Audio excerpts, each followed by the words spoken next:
Hello.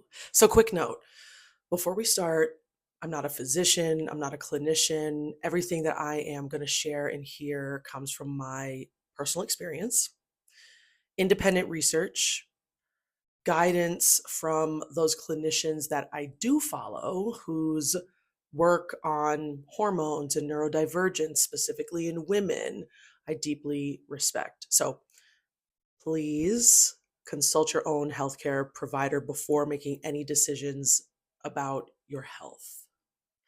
Okay, so let us move forward. People are texting me. I need to turn that off. All right, here we go. So, the real question is this: when was the last time you actually felt good in your body? Good, contented, satisfied, grounded, comfortable, not having to power through, not performing, actually, genuinely, in your bones, contented? I couldn't answer that question for a good long time. I mean, I could answer that question. It was not never. And I thought that the mental noise, the endlessly bookmarked mental tabs, the harsh internal criticism, the relentless feeling of being behind, body stuff I'd been semi quietly managing since my teens were just factory settings. I thought that was just what it was. Turns out my body had been screaming at me for decades. I just did not speak the language. By the way, I'm Vicky. I coach late diagnosed ADHD women through the messy middle of transformation.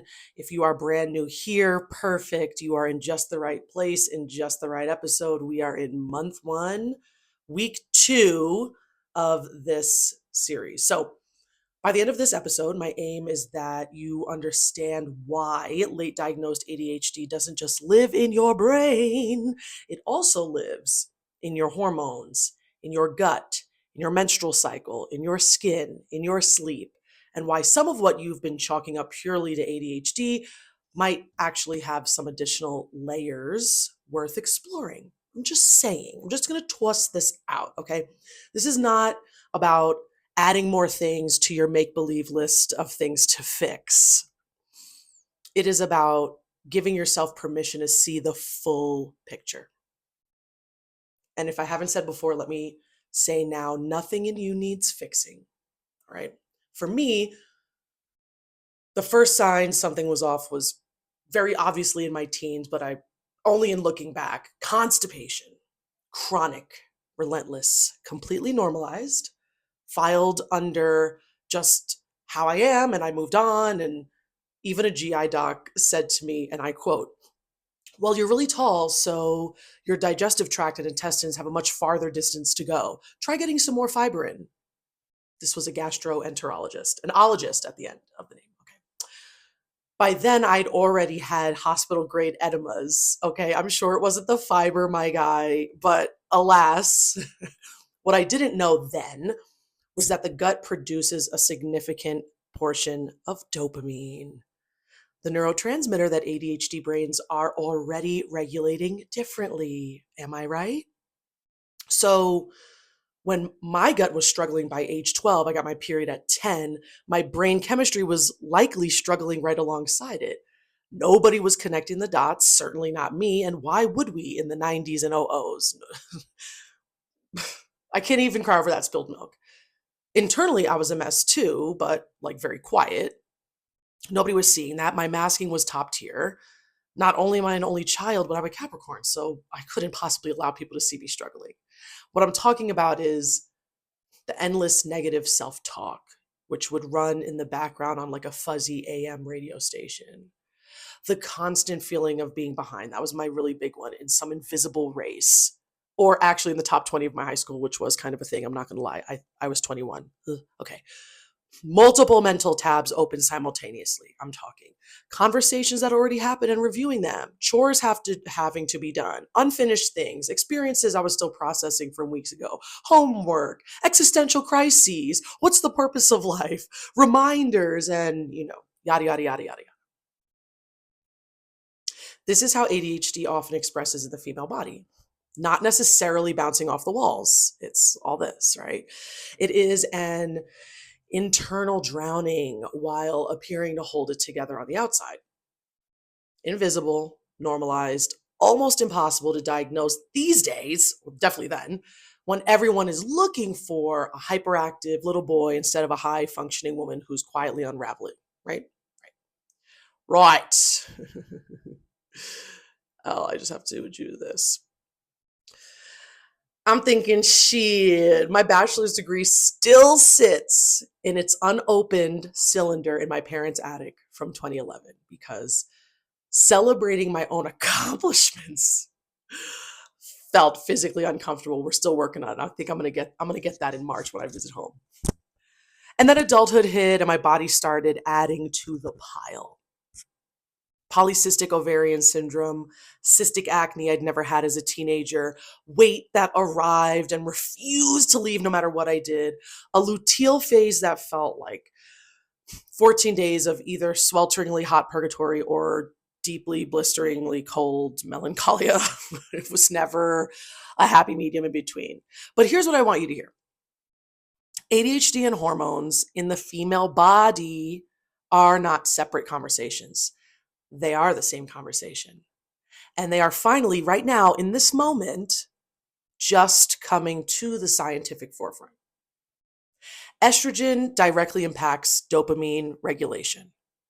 Every hormonal shift, every cycle phase, every perimenopausal fluctuation, postpartum, menopause is directly affecting ADHD symptomology.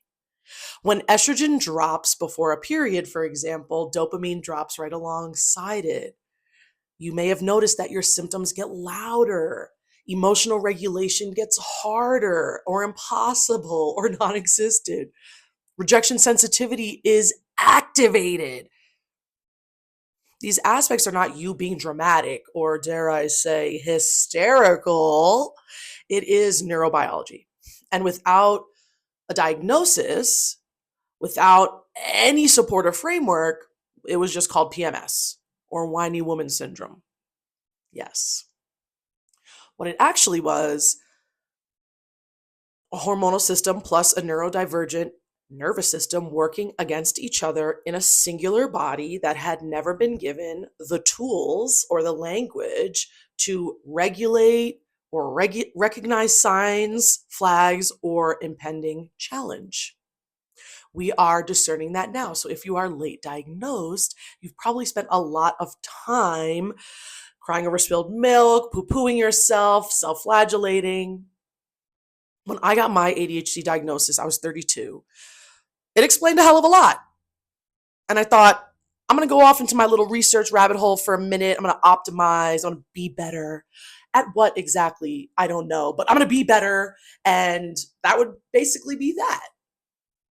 But then my clinician, a brilliant Black female functional medicine nurse practitioner who I just was matched with via telehealth, asked me, do you want to go the natural route or would you like to try medication?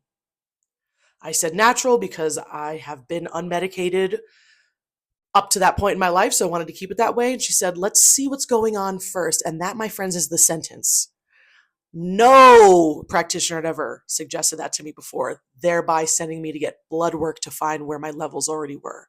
It was that blood work that revealed PCOS and prediabetes.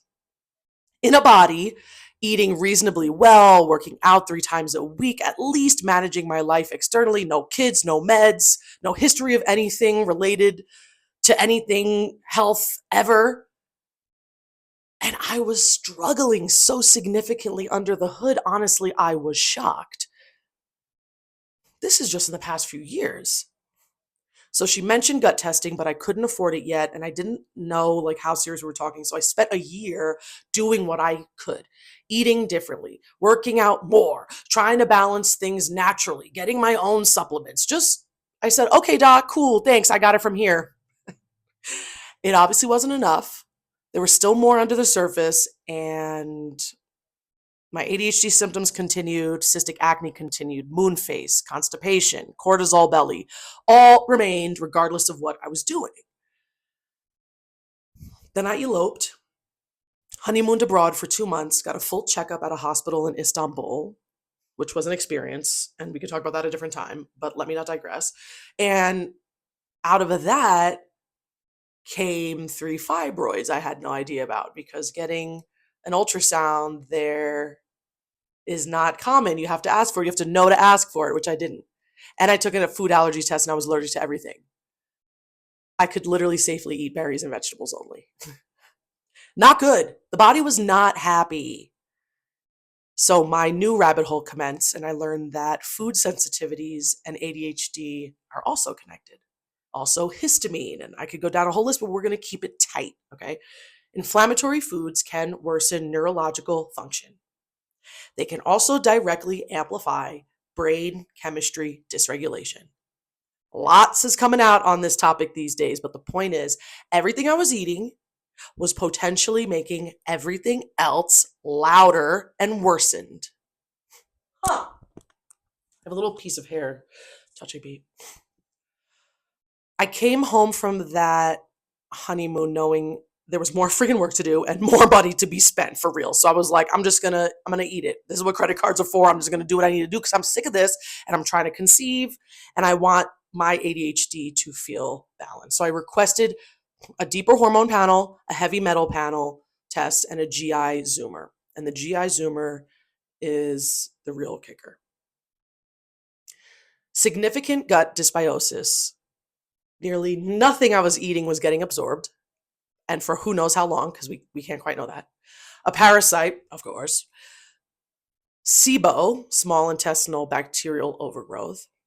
All of this dysfunction that explained so much, including things that I just never even connected to this old gut before. Also, why I was struggling to conceive. Hello, the gut. Oh my God, let me pause here to make this connection bold. Estrogen metabolism happens mostly in the gut. A compromised gut means compromised estrogen metabolism, which means compromised dopamine regulation, which means amplified ADHD symptoms, louder emotional dysregulation, more challenging self-regulation, less access to your own executive functioning, a very small window of tolerance for life's lifing. What, Vic? All because of the gut? Are you for real? I am. Okay, let us remember, the gut is often called the second brain. We should have probably taken that one a bit more seriously, or certainly I could have done that. But we ain't crying over spilled milk in here. This is why gut health for hormonal women is not a caveat or a side note in the ADHD conversation. It's surprisingly central. I'm shocked it's not more central in conversations. So I personally committed 3-month gut reset with this doc, elimination diet, rebuilding my microbiome, addressing the parasite, 8,000 steps a day at least, got my walking pad at the ready, intentional rest every day, breath work, removing things from my life that just took too much energy and gave little to nothing in return. We are on the other side. Okay, SIBO is gone. Thrilled, because that's pretty hard to get rid of. Prediabetes has been reversed. Inflammation markers down significantly. 8 or more glorious hours of deep restorative sleep every night. Ovulating at mid-cycle for the first time in my menstruating years. Again, I started menstruating at 10. An actual libido has arisen. Cystic acne mostly cleared. I figured that was from the sugar, so there's still a little sugar going on. Weight dissipated that hadn't moved in 3 years. Look, I have some cheekbones. I have a jawline again. Luteal phase, no problem. Don't want to kill, right? And my flavor of ADHD symptoms have lessened significantly. The racing thoughts are way quieter. The harsh self-critic comes up but has less airtime because I catch her. My window of tolerance has widened. My ability to be, this is a big one, to be in full conflict with someone I love and remain grounded instead of deciding the whole relationship was over and leaving. It's unbelievable that that part is even real. I can't believe that one, but it's working. choosing daily that enough is better than perfect, and actually heeding those words by sometimes stopping at 80% instead of 100% on a thing.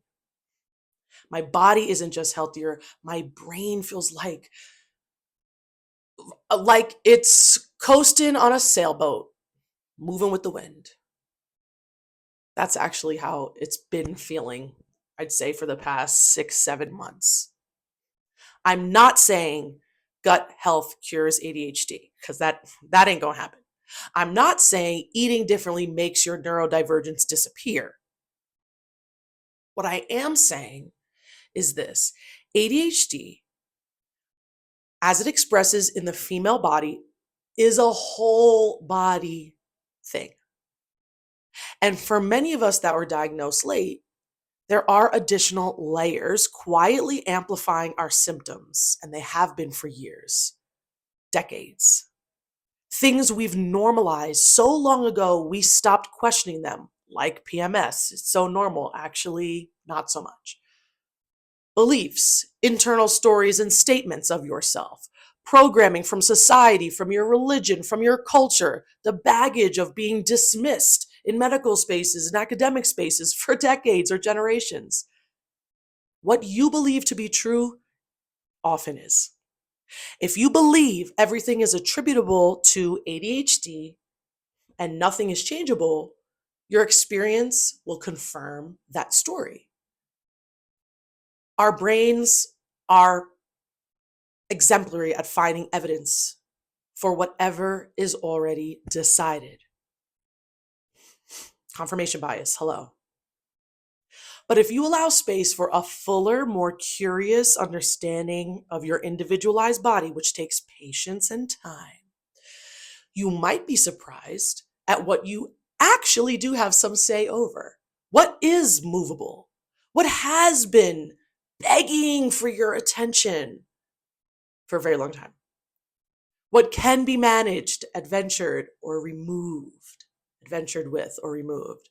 Your body is actually not your enemy. It has been your most loyal and persistent messenger. We get to start learning its language.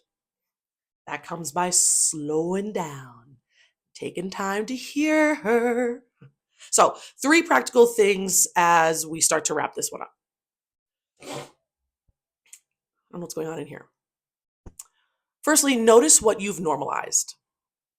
Is it those digestion issues? Or a cycle that wrecks you monthly? Maybe energy that tanks predictably? Sleep that never fully restores you and leaves you still with bags under your eyes? Getting curious instead of dismissive or righteous? Asking instead, how long has this been here and what might it be telling me? When does this thing usually show up? What's it connected to? Secondly, consider that your ADHD symptoms might have amplifiers, right? Are there symptoms that are louder in your luteal phase? Could be a little spicy hormonal mix going on there. Is your executive functioning worse when your gut is off? Recalling that your gut is your second brain. How can you clear it? How can you clear the vessel? Maybe emotional regulation is harder when you are feeling inflamed or when you are traveling. That may be your nervous system responding to a threat, a perceived threat. Not personal failure. Biology could be a food allergy you're unaware of, right? And then thirdly, lastly, start the regulation work now regardless. You don't have to start on Monday. You don't need everything fixed before you begin.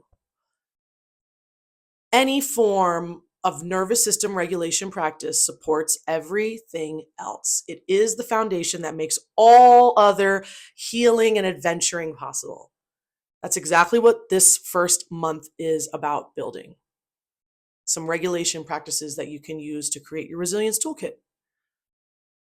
If you want someone in your corner for this work, you can feel free to book a discovery call. Obviously, links in the description. I'd love to talk about what's possible for you.